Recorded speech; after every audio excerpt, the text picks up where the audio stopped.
You're listening to Parasearch Radio, news, views and reviews from the world of the paranormal from across the UK and beyond.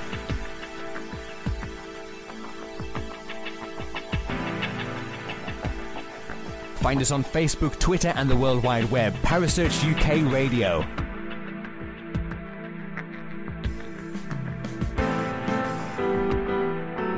Parasearch Radio, broadcasting to the UK and beyond.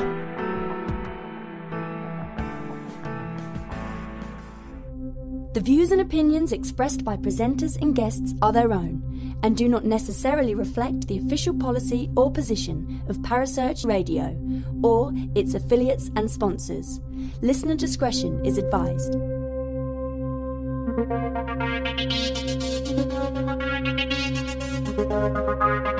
You're listening to The Spectral Zone with host Kaz Rooney.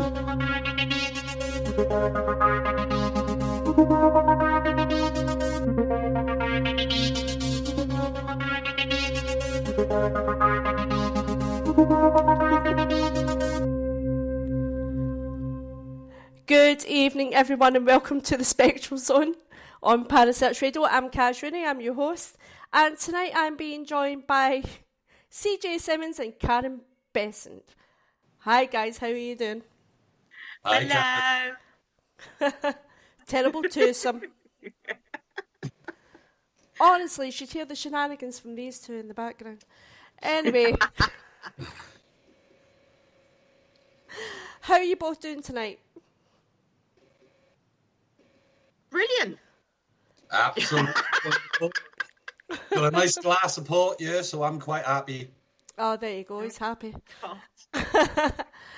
Guys, we wanted to do a show specifically to look at the other side of things when it comes to paranormal investigations, which would be the management side. Which is quite difficult, to be quite honest with you, at times. I can imagine it's a hefty job.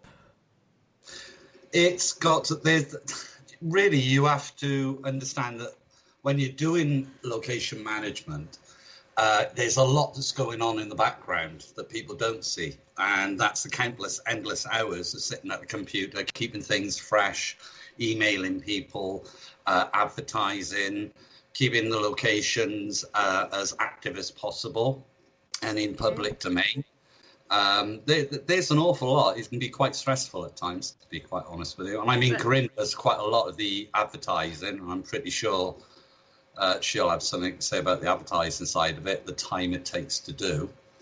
And the history and the research, which is nearly 4 years ongoing now, isn't it? Yeah. This is a thing, though. I mean, for anyone that doesn't know, it's the Jamaica Inn. Yes. Specifically, that you manage the paranormal investigations for. Now, Karen, like you said, the research, just the research alone, that's not just a one-off thing that you're going to do. That's something you're going to be continually doing. Well, yeah. I mean, I've been researching World War II at the moment because we think, we now know that General Patton did stay in the inn on the 25th of June 1944. We have two separate eyewitness accounts. Before, it was just folklore. And I have to thank Richard Estep for the second confirmation when he came down to the inn in January. But every time we have a public investigation or a team hire, I'm there with my notepad and any bit of information. I interview staff, I ask guests, I correlate it into this huge file. And the last 4.5 years, what we've amassed is astonishing. It's completely continuous interaction by something that's not living. What it is, I couldn't tell you. But you put all that work in. I know, I love it. She don't stop. This is the thing, though. I mean, we all complain about, well, you've heard complaints, we've all complained at times that locations are expensive and the money we've got to put in, and then you've got to travel there, and then you've got to do this, and then you've got to do... But what about the cost that you've got to put in just running that? Well, to be quite honest with you, we're rather lucky because let me just make it clear, though, with the Jamaica Inn and what we do down the Jamaica Inn, a lot of people have referred to us as an event company, and we're not an event company. We actually do what we do for the Jamaica Inn directly, which means the benefit that we have of it, we have a wonderful location that we can investigate when we want. We can go down and stay. We have our uniforms supplied. We're sponsored by the Jamaica Inn itself.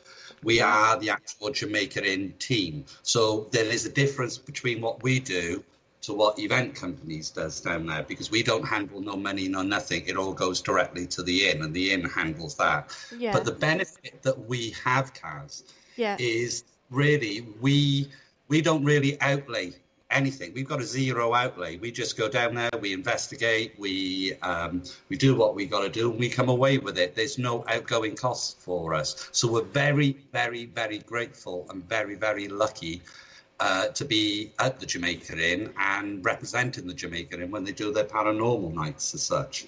But I have heard a lot of people that have said that, you know, sometimes it can be expensive to hire these locations and their deposits are high and their costs. But coming from a location perspective, not from an investigator's perspective, right? To be quite honest with you, over the months, the years, we've all heard of all these companies ripping off members of the public on events. There's also been ripping off of locations. Yeah. And some locations want to for themselves. And I don't hear these locations standing up for themselves. And it was why I was particularly interested in when we were asked about this, about location management, that the actual fact there that some locations will need to put a certain amount of deposit on because they get let down. At the end of the day, they are a business and they employ people as well, which in turn gets wages, gets payments and everything running up the location. You know, the running costs are quite high. So obviously that's going to be offset if a group hired a location, but bearing in mind that some of the locations, I know quite a few who are being ripped off quite badly by groups and event companies, and we've all heard it, we've all seen them on Facebook. So at the end of the day, I'm quite happy to defend a location for having a deposit and not a reasonably expensive hire, but you know, where it can be managed. It's a working hotel. This is the thing. This is the thing I wanted to bring up, because the Jamaica Inn is a working hotel. It's a restaurant. Yes. Now, you look at any restaurant or hotel, they have got buildings insurance, they have got contents insurance, they have got gas, they've got electric, they've got water. All these things have got to be factored in.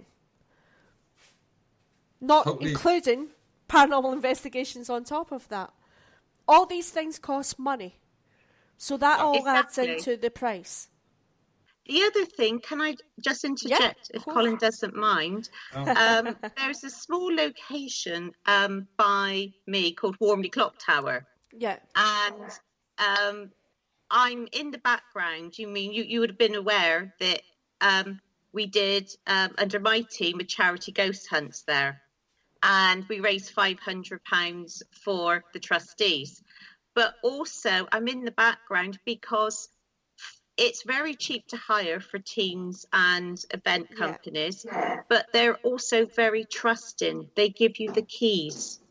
And all it takes is one team or event company to cause havoc, and then everyone will be stopped going there. And this is where I think as a team, or if you're an event company, you have a duty of care to ensure that anyone that's with you, whether it's team members or the public, behave and behave Oh, at of all course. times. You know, I remember a cinema down near Swansea that stopped teams going in because teams were leaving the place a mess. You know, you wouldn't do that if you went to someone's house. So don't do it when you go to these fabulous venues that we get into. This is the thing.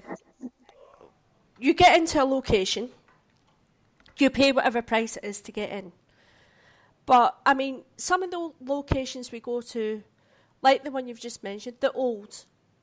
They need upkeep. They need things restoring. They need things replacing. They need things done all the time. So sometimes they're not actually making any money at all. The money they are charging is going back into restoring that location to what it was. Exactly. Yeah. And also as well, where else would we be able to hire a castle, a manor house, stay over, have the place to yourself? You know, who needs foreign holidays when we've got these fabulous places on our doorstep? I don't think people see it like that. Oh, Sadly. well, it's like we do our Genesis side, Colin, don't we? Yeah. About 8 of us. Yeah. Do you want to explain about that a moment? Go ahead. Well, I mean, because we do so much down at these locations, sometimes we have to have an escapism to a certain extent where we can go back to do what we love doing, which is investigating small locations in small numbers. So we came up with the Genesis project. Okay. And with the Genesis project it's a group of individuals that come together. We hire locations that are not even advertised as even being haunted. This could be examples, Corinne.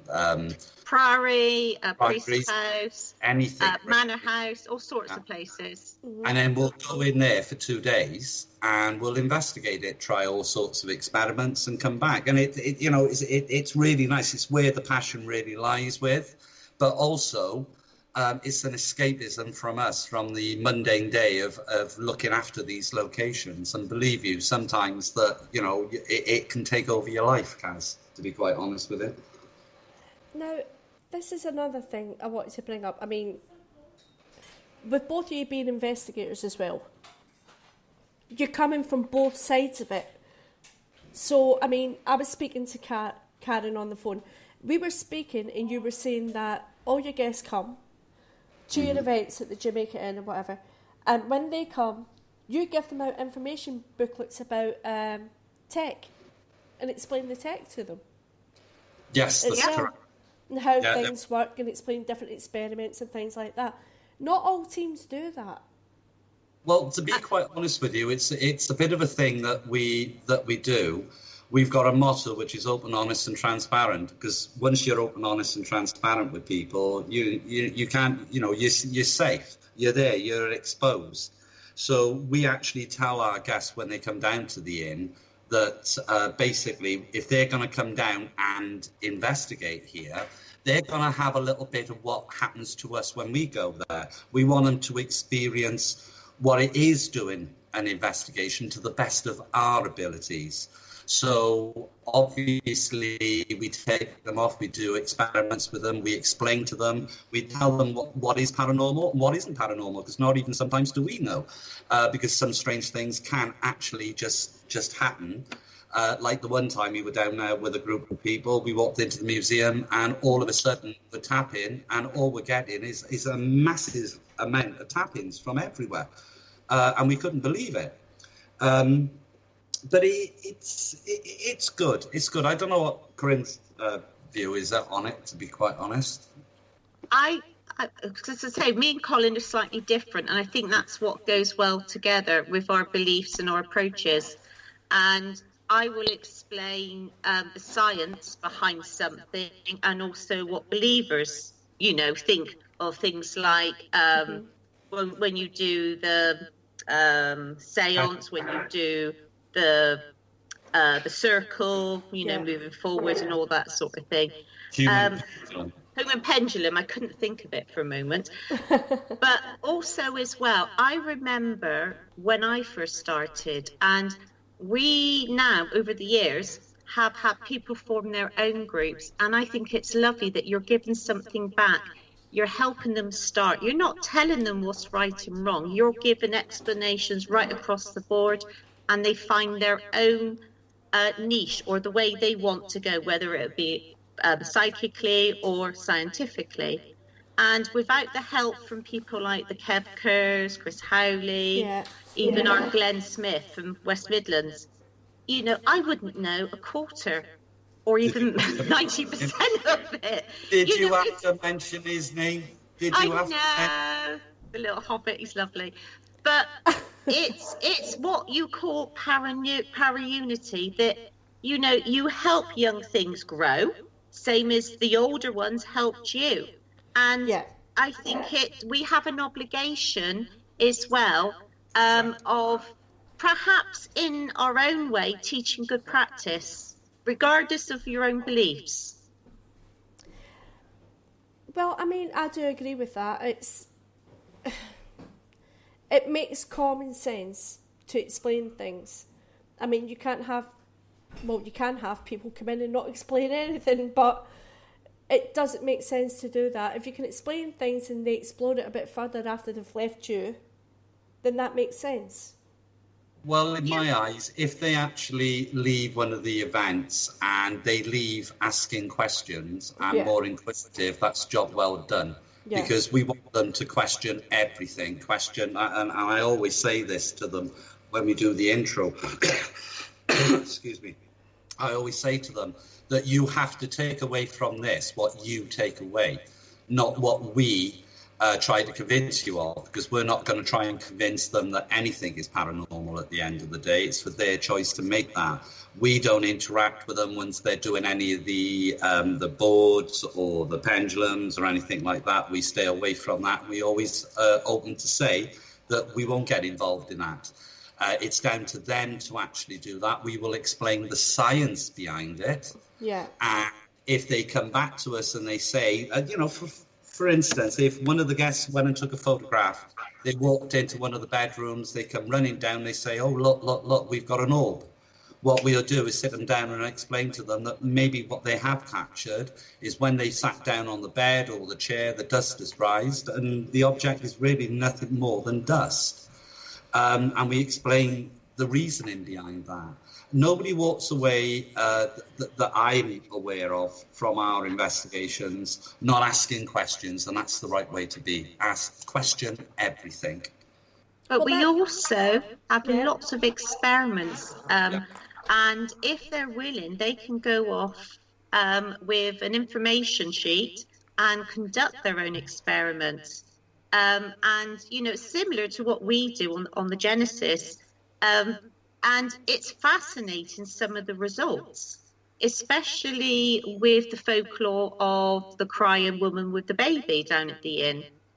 It's, for the last 2 years, we've been doing tests with dowsing rods and pendulums. And, I would say 80% of the results are leading to, without people knowing what was captured before. I don't say anything. I just ask them to tell me what they feel and what answers they get. And it's a fascinating study. We're just so lucky.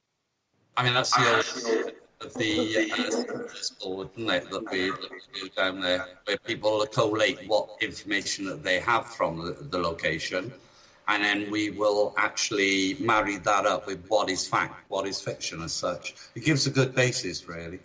You'll have to come down one day, Kaz, and try it and come around with us and see for yourself. Oh, I would love to. I believe Kerry Greenaway wants to too. Yes, yeah, I did promise Carrie. I did say the pair of you could come down. Me and Corinne will look after you down there. This is the thing.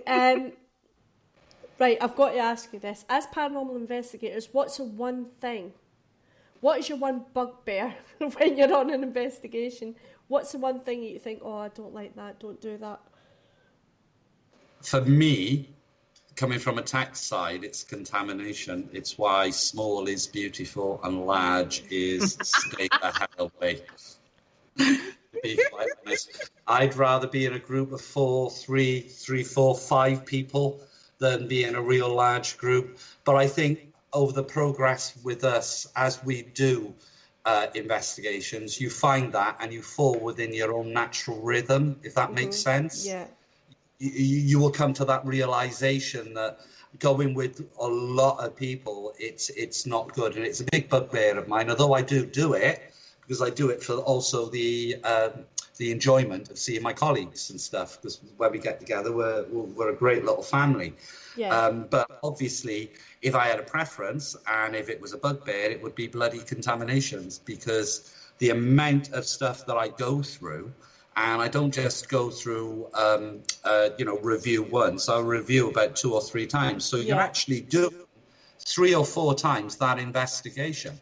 But it comes to something when you know there's something of interest there, but in the background, you've even got somebody laughing like an old witch or something. And I might be staring at her right in my computer. There it is. Right? Or you've got outside contamination or people moving around, and it can be a huge frustration. The amount of times I've thrown my headphones on the floor and had to walk away from the computer is hundreds of times. It can be an annoyance, but that's my bugbear. I don't know what Corinne is. What about you, Corinne? For me, because I tend to arrange all these private ones, I look at the location and then I work out the type of, because there's a huge collection of us now across the country, and I try to think, right, if it's a small location, I tend to go with those that do EVPs, because unless you review EVPs, you're not aware that every time you move, if you make bodily noises, how frustrating it is when you don't say it's you, etc., for the reviewing. Because, as you know, 8-hour investigation, you take an audio video, that takes 2 to 3 weeks just to review that. And if you're lucky to get one EVP that even you think, I don't think I could debunk that one, is fantastic. But it's also having consideration for each other's beliefs. That's true. I've just arranged a team share down the Jamaica Inn, and we have to split into 3 teams, 3 vigil areas.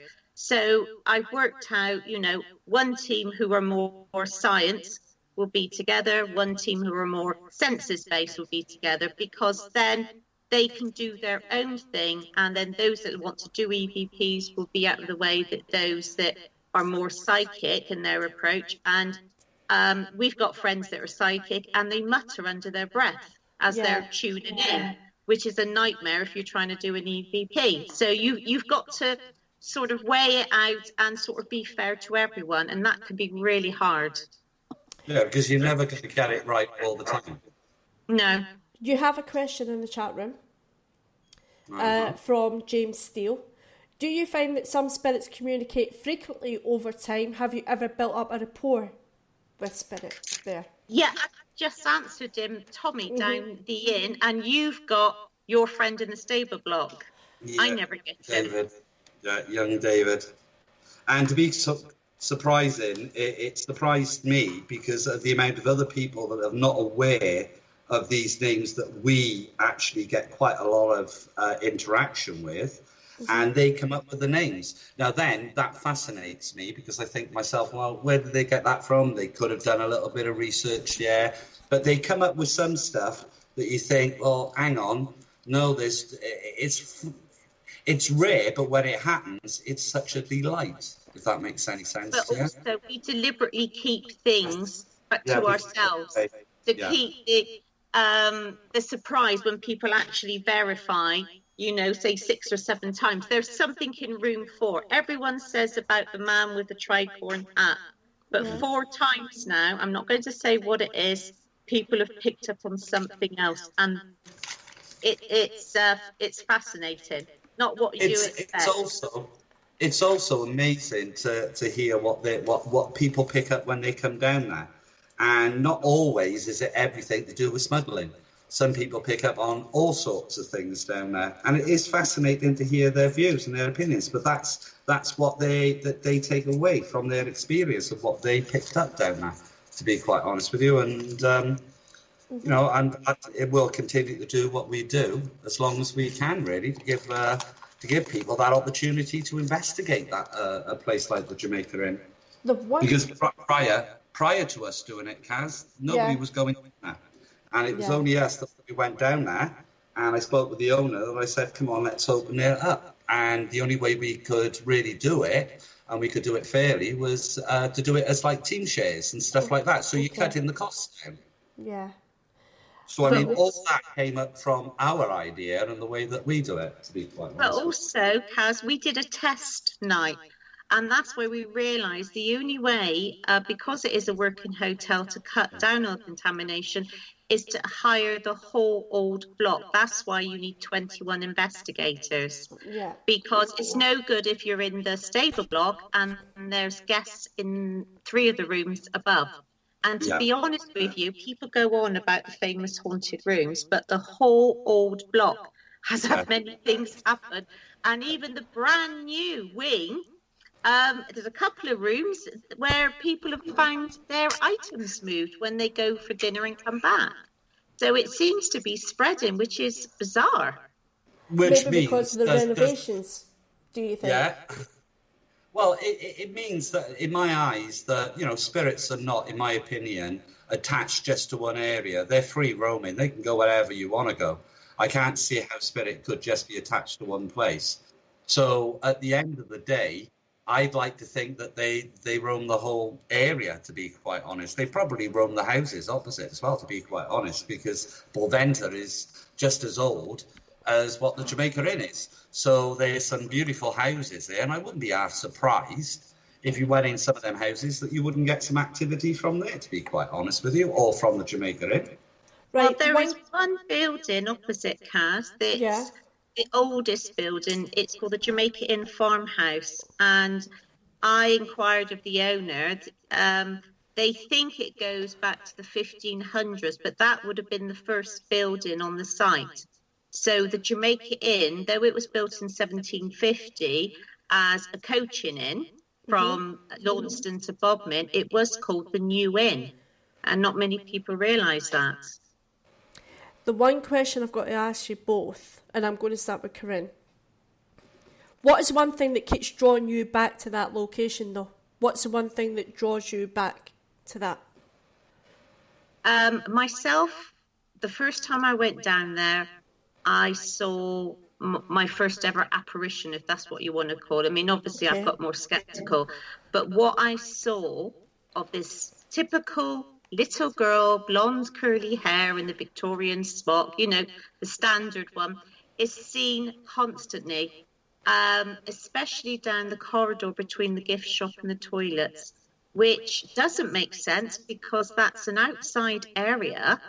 And the gift shop was only built in the 1980s, and the gift shop corridor was once an outside walkway. Wow. So, you know, and obviously beginning of October, they're going to start ripping out restaurants and enlarging it. And so there's going to be a lot of construction work. So will that make a difference? We know after our public night, housekeeping call us names the following morning because they find the haunted rooms play up, as they call them. The finger marks on the mirrors come up more, even when they've just cleaned them. They go back 5 minutes later and they're back again. And when they see us, they really do cuss us, which is brilliant. What about you, CJ? What keeps drawing you back to it? I don't know. I'll be quite honest here. 4 years ago, I went down to the Jamaica Inn. Something happened. Something just drew me. I feel a draw. It's in my blood, I believe. I I don't know how else to describe it. It's in me. It's got a hold of me and it locks onto me, and I just love the place to bits. And now I call it my second home. To be quite honest with you, if I had an opportunity to move down there, right by it, I'd probably would move down there, because I love the moor. I love the openness of it there. The history of it. It's like something reached out, grabbed me, and is holding me. It's always drawing me back down to the inn, and I can't tell you what it is that's doing that. I would say the spirits, but I'm going to be open here, and I don't think it is. I think it's the aestheticness of the atmosphere of the Jamaica Inn. I mean, you could go out and stand outside, and if you close your eyes, you could imagine what it would have been like all them years ago. It would have been superb. I would have been quite happy when it would have been first opened up, to be quite honest, to be the first person living in it, more than probably. Do you think it'd be possible, if you dug into it far enough, you could find old photos, really old photos? Do you know what? It's so hard trying to get photos of the old Jamaica Inn. Mm-hmm. To be quite honest with you, we have looked. There are some old photos, but there's not many. I suppose for us really to go back and find out what it was looked like, it would probably be a reference library down there. Probably there's a book tucked down somewhere with old pictures or maps of what it was like, and it's something me and Corinne has actually talked about going down and actually having a look and trying to see if we can find the old maps where it was situated, so we could have a look at what it used to look like to what it looks like now, and the building. We know quite a bit that the original Jamaica Inn, when it was built in 1750, was a third smaller than this present wing. So in 1770, when they built the stable block and the tap room, they actually put on a couple of rooms either side of the main building as well. So hence room 5, 6. It's and you had the cow shed.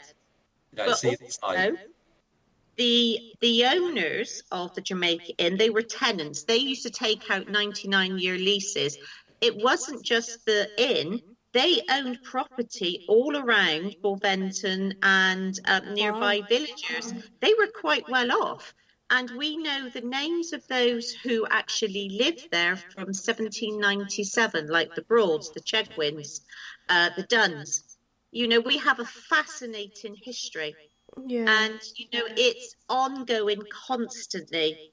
And, you know, now we were at Temple Church, which is 5 minutes down the road. So, and that's to do with the Knight Templars. So now I'm investigating the Pilgrim Trail, because we're going to a location connected to that in October to do a private investigation in a building that was built in 1421. And it has a fantastic connection to monks, nuns, and it's never been done before.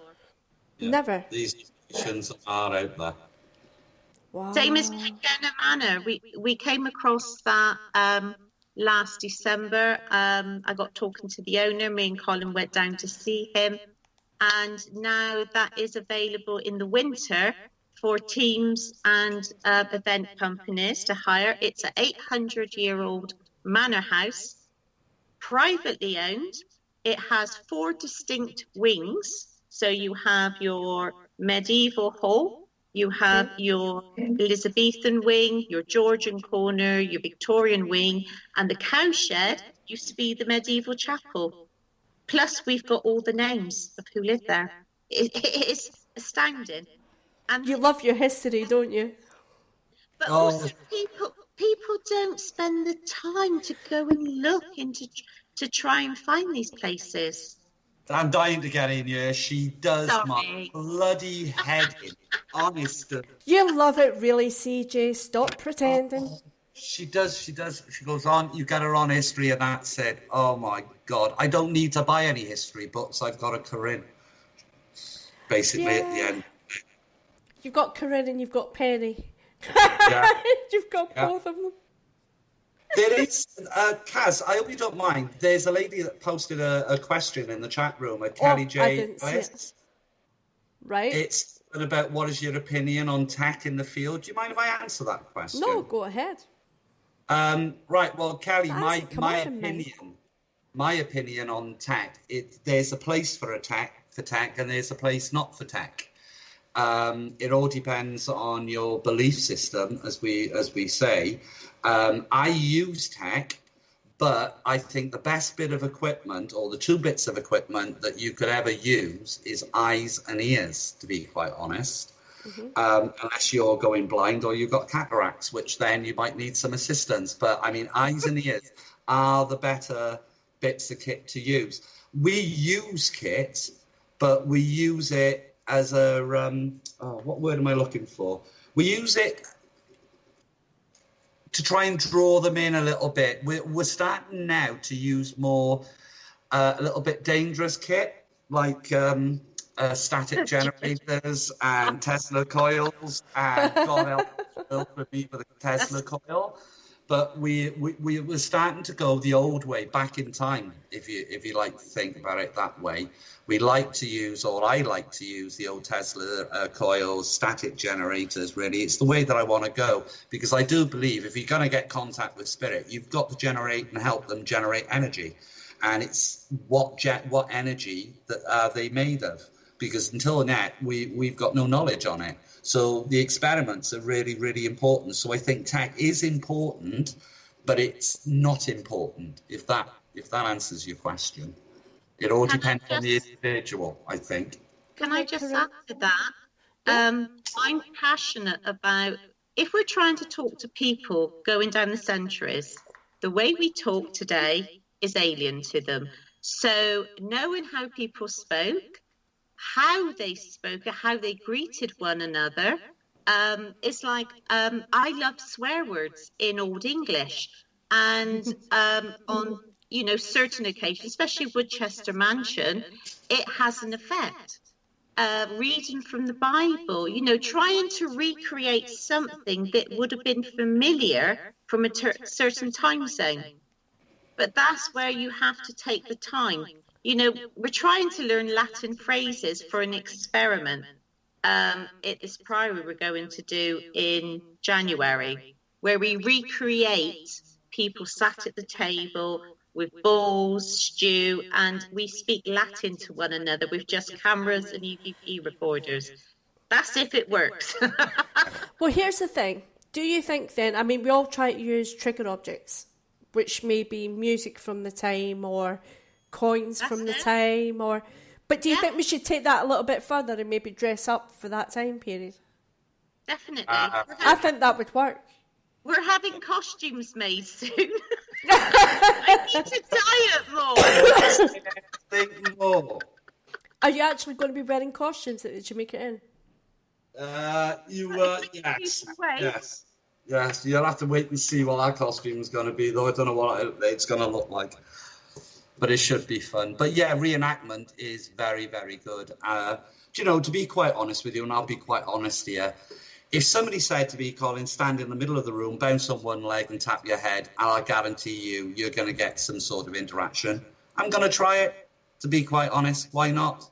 Because you've got to try everything to try and get interaction with spirits, especially at certain locations, because sometimes, if you were a spirit, would you like somebody coming up to you every Friday and Saturday night, shoving a flashing light in your face, saying, "Are you there? Are you there?" Come on, at one time these people were human. They lived just like us.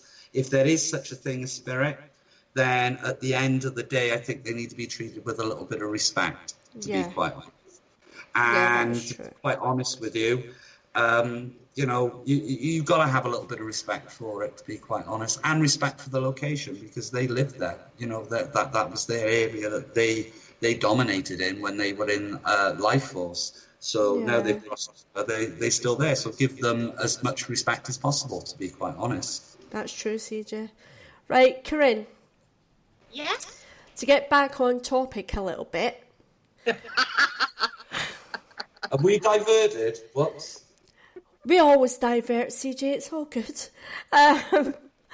So, if you were talking to the paranormal field, when it comes to location management, what would you ask them to bear in mind when they're talking about locations or the price or whatever of locations? Well, one thing I disagree with is people trying to get into a place for nothing, because a lot of places, and some are like community centres or grade 1 listed buildings, and you hear of reports where the places said, oh, just give us £50 and things like that. I think that's wrong. I think there's a moral obligation to be fair and to give a decent amount of money. I know our hobby is expensive, Yeah, but we do it for the love of it. I forgo having my hair done half the time because I'd rather be out the weekend than spending £80 having my hair all the white. You can see, it's a bit of a state, but there we go. But also, I think that if you go to a location and you show the people that own the venue that you are responsible, you are polite, you clear up after yourself, I think it then sets the field for other teams to come in. And I'm very passionate about that. I mean, even if we're making teas and coffees, we bring wet wipes, we wipe everything down, we take our rubbish with us. It's just those small little things. And Colin as well, sometimes he offers to do a video that they've got something that they can have. Or a report written up. You did that for Technohall a couple of years ago, Colin. Remember, you did a lovely video for the people. It was good. It's just the little things you do back for them as such. But I mean, being and running locations, and I don't just do the Jamaica Inn. I've got other locations as well. Each location is very, very different to the other one, so you have to approach it differently. I think really you need to, if you're going to manage a location, you need to manage it.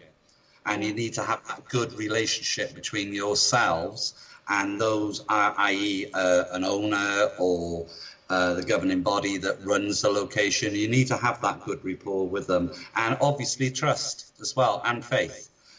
Because obviously they're putting their location in your hands. And you have to really ensure that every aspect of that investigation people are happy with, that there's no danger signs, trip hazards, stuff like that. It's why we're there, to be quite honest, to ensure and to step in. And sometimes when you can take that little bit of relief away from the location, that they haven't got to worry about that, then that's even better, really, because then you can just run it and you can really get your teeth into managing the groups or the event companies that come in. And you don't really manage them. They do their own investigation. It's just that when they come in, they put their equipment down, they set up their kit, and they're off for the investigation. They shouldn't have anything to worry about because everything else should have been taken care of prior to them coming. And that's really what location management is about to a certain extent. Do you think maybe, I'm trying to word this the right way, because I've been thinking about this quite a bit. Watershed, don't worry about it, just say it. Try to word it the right way. To be fair to the paranormal field, yes, as Corinne says, our hobby is expensive. Yes. But we have to take in mind that some of these buildings are old. They need things done, they need restoration, they need care in TLC. They still have bills to pay, they need to pay the water, they need to pay the gas, they need to pay electric, they need to pay... And all of this is factored into the price. Because personally for me, I'm fed up hearing about people going on about prices. Yeah. And I'm thinking, well, if you really want to do it, is it an issue? Well, to be quite honest with you, again, for us, we don't set prices. That's one thing we don't do. It's the location that sets the price. They're the ones that say, this is what we want. And obviously, it's down to if people want to hire that location to pay that money, because that's directly between them and the location. I do think at times, though, that, people get the wrong idea of it. I mean, you're in it as a passion and to do it for a passion, or you're not in it at all, or you're in it to make money. Let's be quite honest about it. And unfortunately for us, as I've gone right to the beginning of the show, what I said, we're not an event company, so we don't make no money. All the money is handled and dealt with by the inn. They set the prices.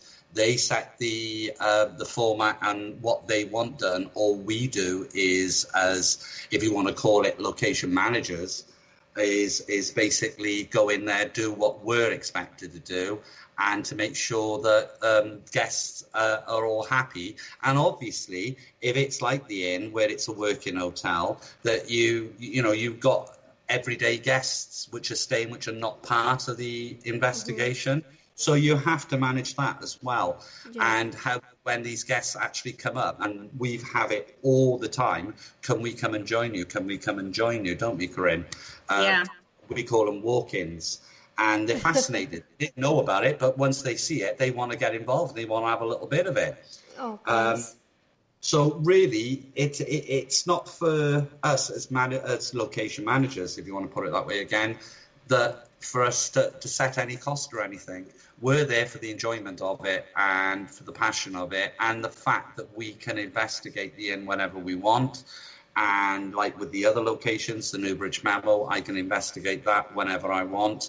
It's good to have study cases where you can study a location. And that's what the benefits are for myself and Corinne. We have not just gone down to these locations and put on events as such, or public events.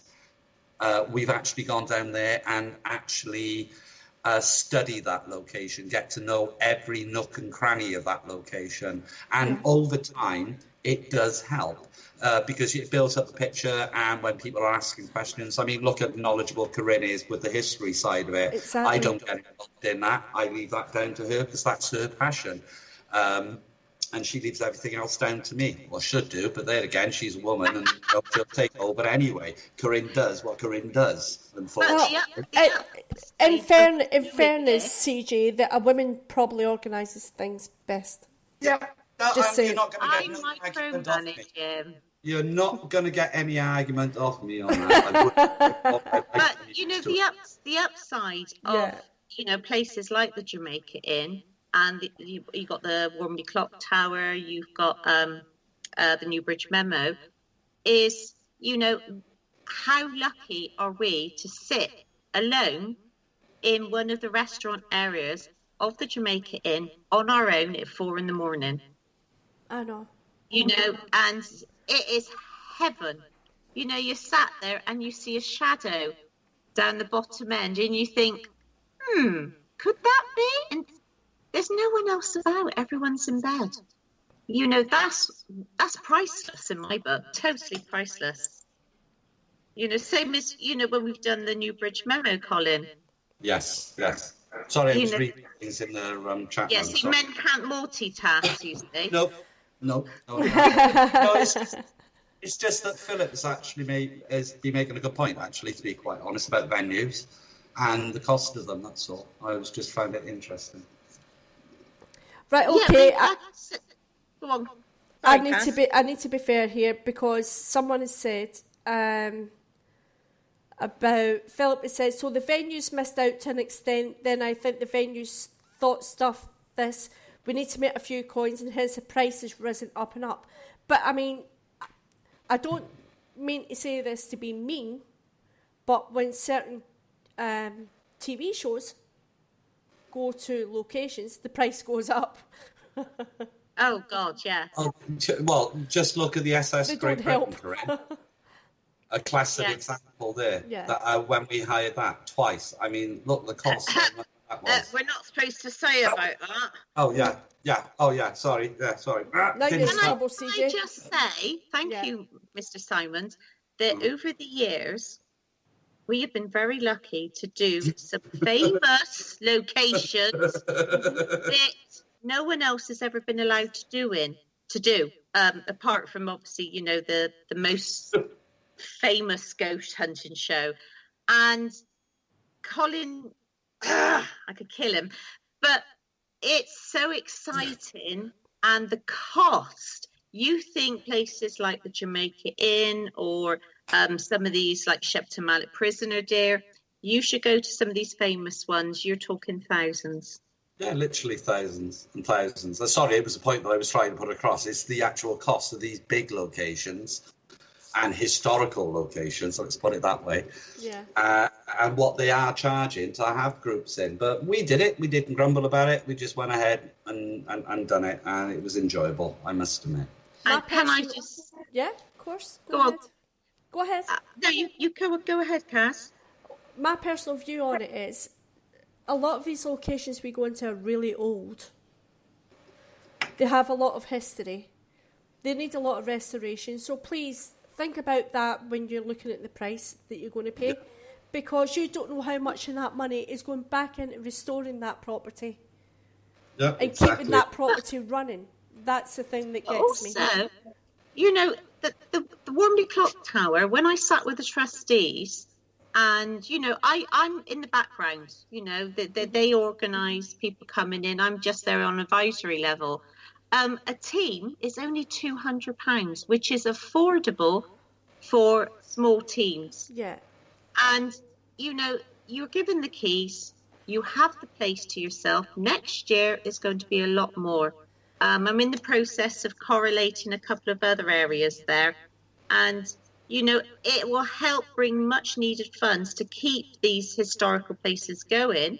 And the only way that it seems to be working is to bring in the paranormal field, as long as everyone abides by the rules and respects these locations. Well, that's the thing. That's the thing I think we don't take into consideration. I mean, like, I'm going back to the Jamaica Inn, but it is a working hotel, it is a working restaurant. Yes. They have the usual outlays that a normal building would have, as well as the restoration costs, as well as people being there to take care of guests at night and everything. That's all got to be factored into the price. But to be honest with you, at the end of the day, it's a business. All these locations, most of these locations are businesses. They're not there to do charitable all the time. They're there because they're a business and they're there to make money. But there's also big resources drawn on that location to keep locations open. As Corinne mentioned about the Warmley Clock Tower, and there's a few other buildings that are trusts. They rely on this sort of money to keep them buildings going. And, you know, costs are going to go up. They're going to keep going up and up and up and up. It's ridiculous. But really, we haven't got a control over it. If you want to investigate these places, then unfortunately, you either have to come together as a team share, which is really funny because it's, you know, isn't that promoting para-unity, coming together with different groups to share a higher location? That's not the whole idea. Yeah. Can I just interject as well? Because the Jamaica Inn, Alan, the owner, has built a new wing. He's also in the process of adding on a big roundhouse. The paranormal now is just a tiny part of that hotel. Yeah. It's normally fully booked. So another year or so, we'll probably only be able to do the investigations in the winter, and that's it. Yeah. So I think people should make the most of it. I'll be surprised if we can do more than, say, half a dozen in 2 years' time compared to what we're doing now. I totally and utterly agree.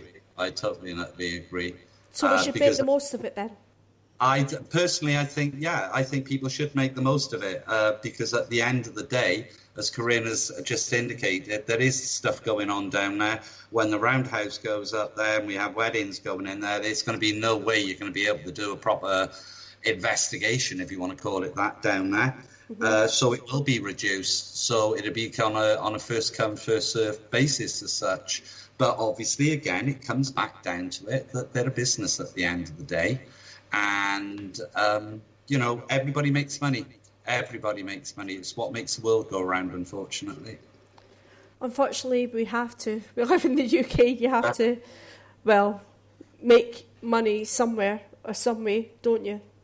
Yeah, well, yeah, exactly. And it is a business at the end of the day, and they've got to remember that some of these locations are businesses. Yeah. Can I just say, though, with Yeah. all the work that myself and Colin do behind the scenes, not just the Jamaica Inn, but other locations, is no one pays our costs. We do it because No. we love it. Yeah.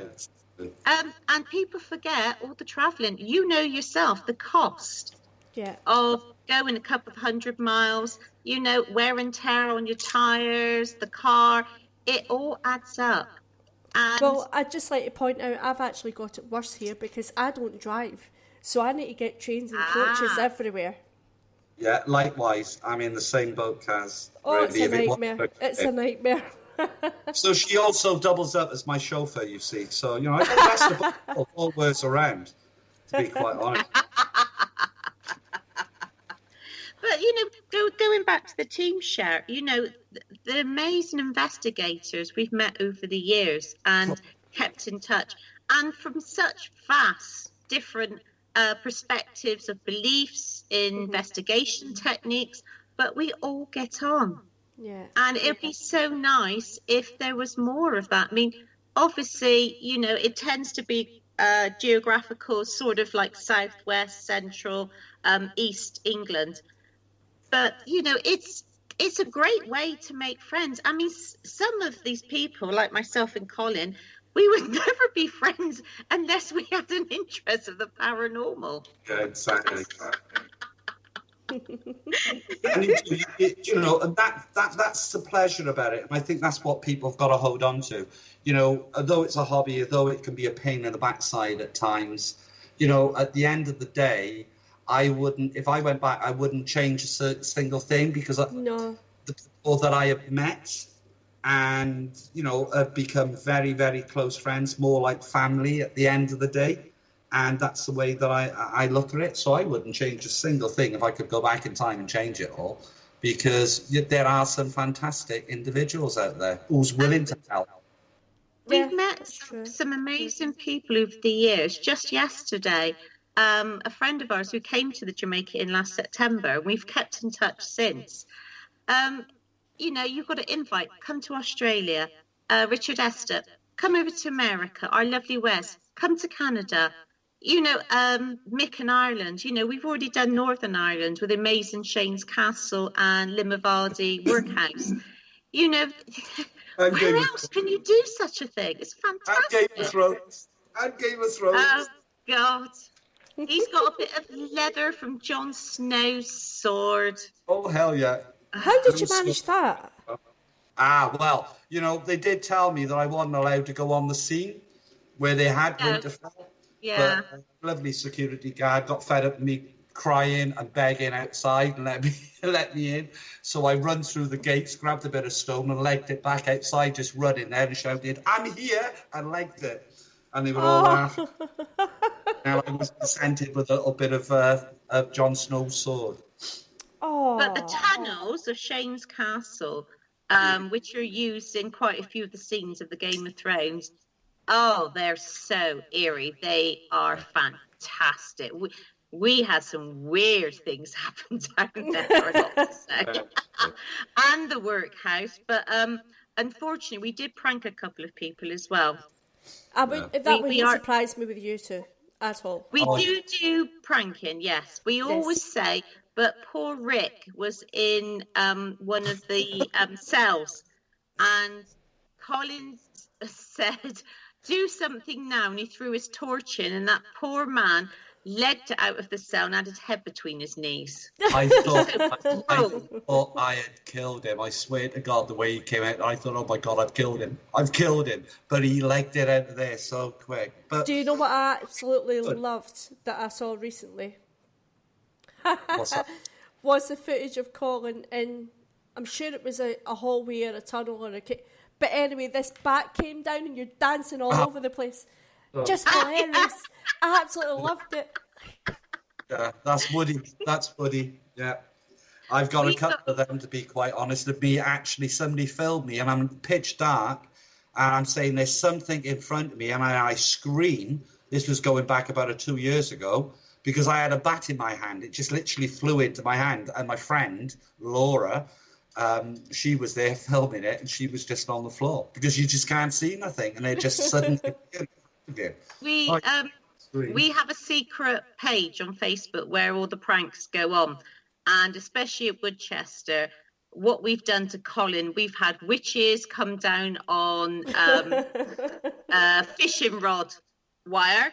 We've people with devil eyes. We've played so many pranks. Chris Howley has pranked him loads of times. In the cellar, we've got him jumping when Paul Hobday grabbed his ankle. You know, but it's that bit of fun that you've got to have with the seriousness as well. And, you know, that's what makes the night. You go home with a big smile on your face.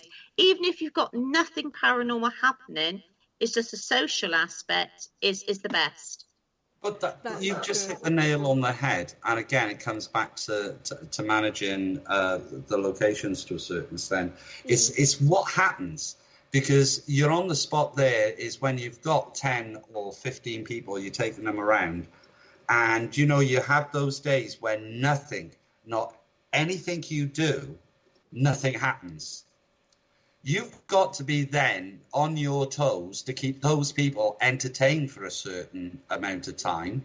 And the only way to do it is to explain to them the reasoning why activity's not happening, because it doesn't happen all the time. You've got to be in the right place in at the right time, to be quite honest. And I think activity happens all day round, not just happens in the night, because ghosts don't just come out at darkness. I don't believe that for one moment. I think they're out of bed. CJ, Sorry? That is a whole other show. I mean, Kerry Greenaway has brought this up in the past about people just doing night investigations, but that's a whole other show. I can't go into that tonight. Yeah, no, that's fine. But I mean, that's what I think anyway. But it is managing. It's managing the people when they come down to us at the end. From the time they step in to they book in, we're on them. And we're there with them right throughout the evening, right throughout the night. If it's a double weekend, when we get to the inn, we start from the time we arrive to the time we get in that car and go back home, whether it be a double weekend or a single night. But this is the thing, you're doing little extra things as well, like Corinne doing the tech information and taking them around different bits of tech, teaching them things, showing them experiments. This is all the little extra things you're doing. Yes, exactly. It's not like you're just showing them in and saying, go on with it. I designed a logo for a team that have been to the inn a couple of times, and they're just starting out. They're a fledgling team. And I said, well, what do you want? So I gave 3 different options, and they've chosen one, and they're going for it. But that's what we do.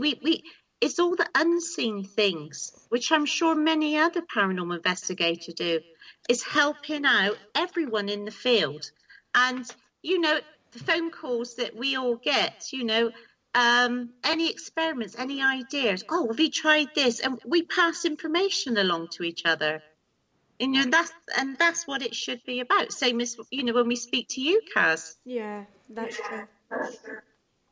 Right, guys, believe it or not, that's been an hour. Really? Bye. Yeah. I got more to say. Go on then, what do you want to say, CJ? No, I'll save it for another show, Kaz. I got some ideas. Well, we do a show on ideas then.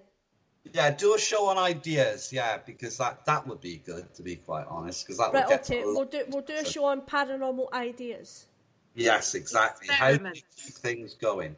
Right, folks, you all heard that. He's already roped himself into another show, so I don't need to ask him back on. He's just done it for me. Well, I just think it'd be a good idea. Just get me on that Kerry Greenway show. I need to wind her up a bit, lover. Oh, bless. She needs to be cold a bit. That's what our Kerry needs. That's That doesn't sound right, does it? Oh my God, no. Right, guys, where can they get a hold? Where can people find you? They can find us. They usually hear us first. Well, firstly, you should be able to hear Corinne from anywhere in the UK, to be quite honest with you. If anybody wants to contact us directly, obviously we've got our own Facebook pages, which is obviously, look out, Kerry's on, oh, look out, I'm in trouble. We've got Corinne's got South Bristol Paranormal, and I've got Meriden Emrys Paranormal now, which I'm just started at running. There's something big coming on there. I've got to get a plug on that. Not even Corinne knows about this at the moment, but that's the reason why I changed this around, because I've got some good news, and I'm hoping... You better ring me after. It's going to be really exciting. First off, I will ask you one question. Has anybody ever stayed in a real haunted castle?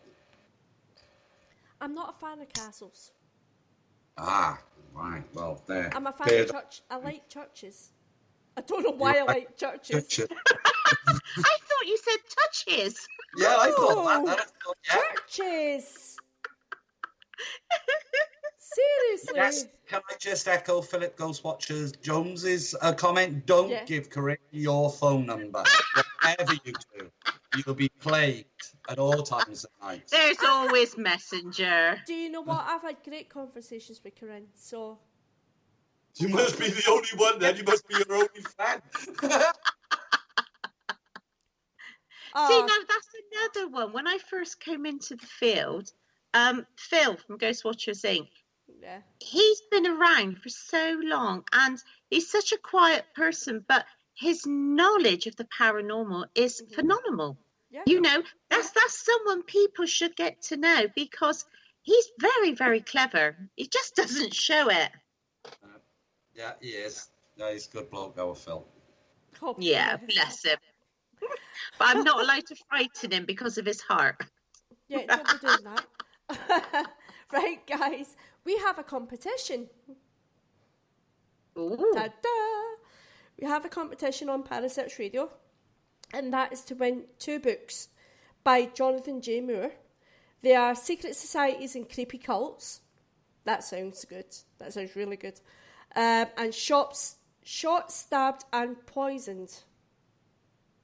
Ooh. Oh, that sounds interesting. When's so that on? if you want to win these books, go to Parasearch Radio group page, like the post, comment on it. You'll be put in the draw, and it's being drawn on Monday the 24th.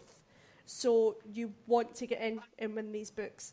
Unfortunately, the staff of Parasearch Radio are banned, so I won't be winning the books, but never mind. Good luck to all of you.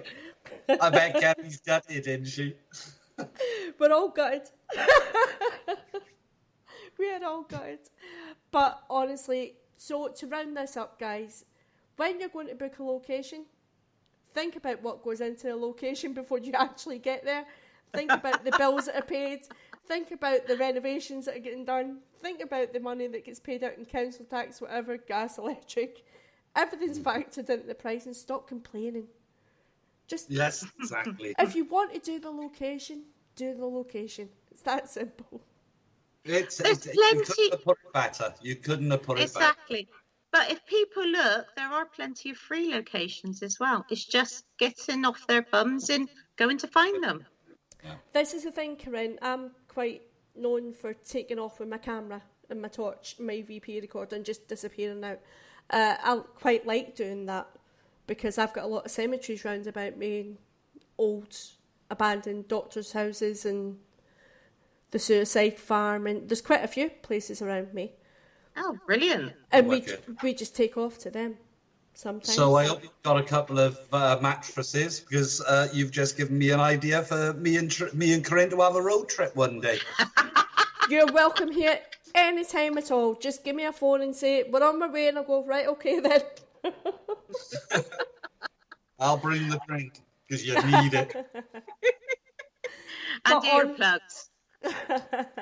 Honestly, Corinne and CJ, thank you so much for coming on the show and thank you for having us. Giving us another side of it, because I think, to be fair, we had to even it up a little bit.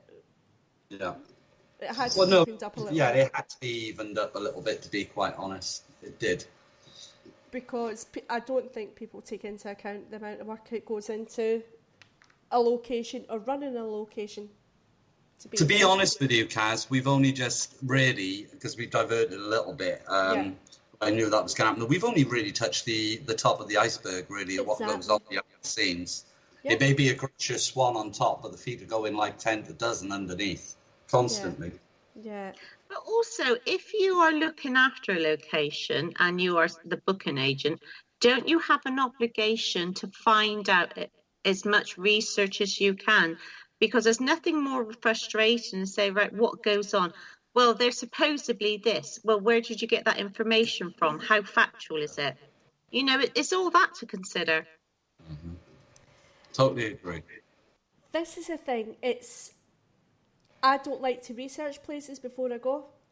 So basically what I know about the Jamaica Inn is it was built in 1750. That's it. And I don't want to know anymore. Well, to be honest with I you, will quite happily just roll up and see what happens. I prefer to do it that way. That's me, totally, because that's where the difference between me and Corinne is, where Corinne loves the history. I don't like knowing the history. If I go into a place, I like to go into it, and then at the end of the night, if whatever I've picked up or what comes to me, then I'll say to Corinne as we go around, and then, you know, if it's a hit, I find it more fascinating when she comes back and says, oh my God, how, you know, there's no way you could know that or that. That's what interests me on the spiritual side of it, to be quite honest. Just watch out for the clipboard that I walk around with. Right, guys, I've got to wrap this up, sadly. Okay, I can talk to both of you all night. You're lovely. But please, everyone, go to the Facebook page. What is your Facebook page again, CJ? Mine's... I can't connect. I did that deliberately. There. Emrys Paranormal. Yes. It's the one with the dragon. The one with the dragon. It's not me. The big red dragon on it. It's Emrys Paranormal, it is. Yeah. Sorry, I had to do that. No, it's all right. Don't worry. You just kind of walked right into it. Anyway, everyone, please remember, listen to Parasearch Radio. You can find us on SoundCloud, you can find us on Podbean, you can find us on Twitter, on Instagram, you can find us on YouTube. If you go on YouTube, please like and subscribe to the channel, then you won't miss any shows.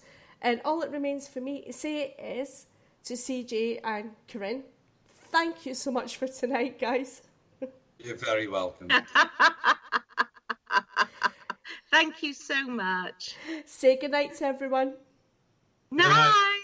Good night. May gods go with you.